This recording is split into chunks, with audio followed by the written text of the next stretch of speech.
News, our very own brother, Asiwaju Ahmed Bola Tinubu, brings clarity into some of the things going on.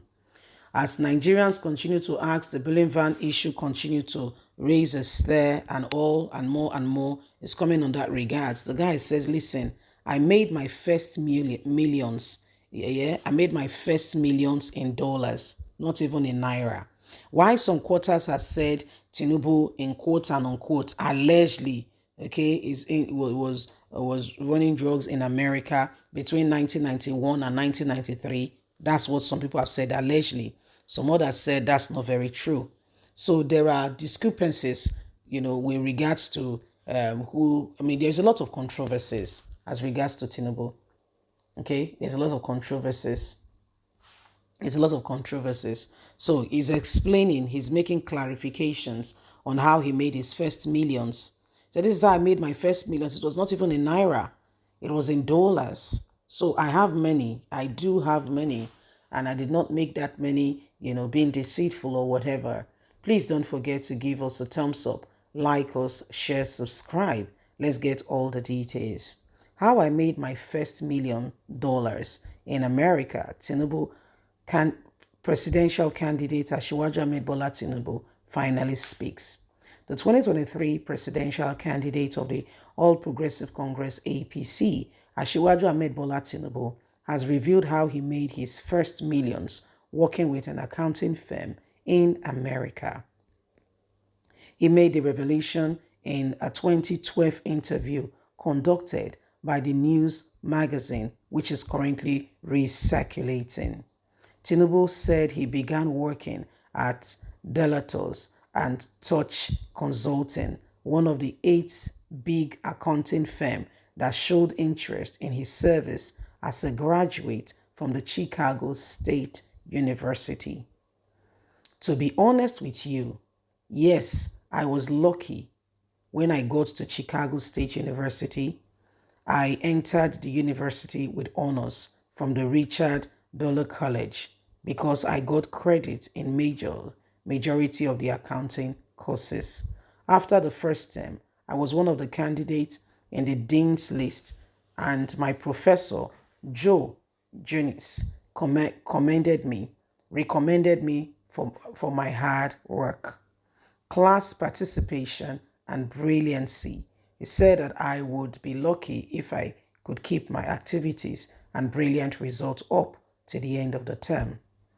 He didn't say more or in what form of luck would manifest.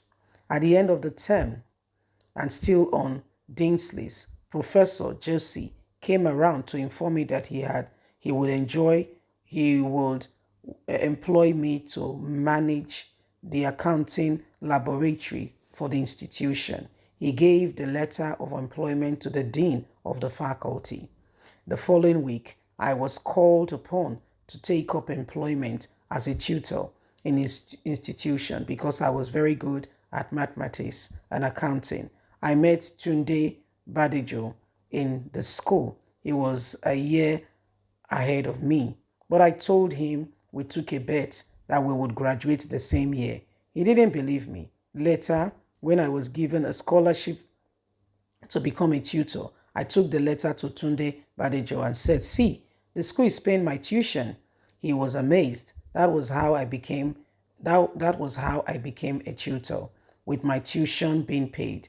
Tunde Badejo majored in mathematics, and having been challenged, his performance got better. The following semester, he also became a maths tutor in the Department of Mathematics and Computer Science. I was challenged and severely under pressure to keep up the grades as each semester rolls by, because if my grades should drop, I would lose the scholarship. It was quite challenging. And at the end of it, I graduated top of my class. I was recruited as an accounting major. There was big accounting firm then, Touch and Number 9. I was recruited, and I still got other job offers.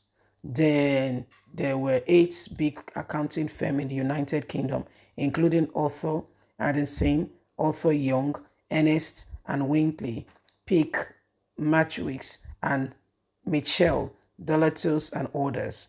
Out of the big eight, five of them offered me job. That was the school that the school was recruiting right on the campus. I was on the dean's list. I was in line for the award of the overall best accounting student, as well as that of the university scholar award. With that, the big firm would continue to woo you. Despite the five big jobs, I was equally offered employment by IBM and others. Professor Josie called me and advised that I should not be arrogant. He asked that I remove my name from the careers placement center because, according to him, the more they saw my grades, the more I would be sought after. He said that meant hiding from accounting graduate and from being recruited, and the faculty wanted me as an accounting graduate to work in the school.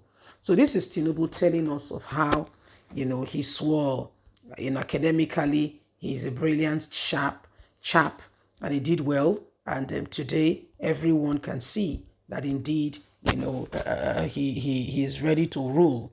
This whole thing we talked about now, he gave this interview in 2012.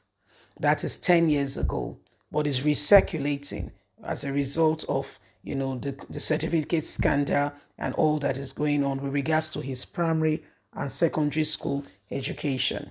Some quarters have said Tinubu went to primary and secondary school, but the name he answered then is quite different from what he's answering now. Hence, he does not want to be associated with that name.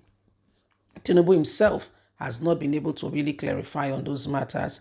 He just said he went on self-exile, and between 1994 and 1999. He said, but when he returned, his documents were missing, and there was nothing he could do.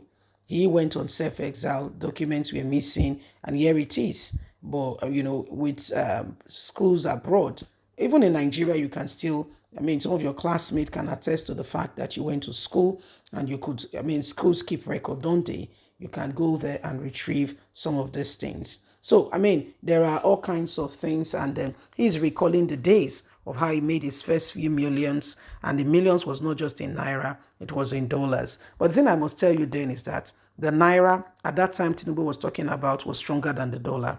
Yes, go and investigate. We're talking about in the 70s. The Naira was stronger than the dollar. Hence, they came to Nigeria for greener pastures. So if he made his millions in dollars, I can understand because he was in the US at the time. Yeah, but it was not equivalent to what, it's just, what we're talking about now is a reversal of what, the case is now. That exactly. Because then we were exporting like no other. Yeah, leave us a comment. Bye for now.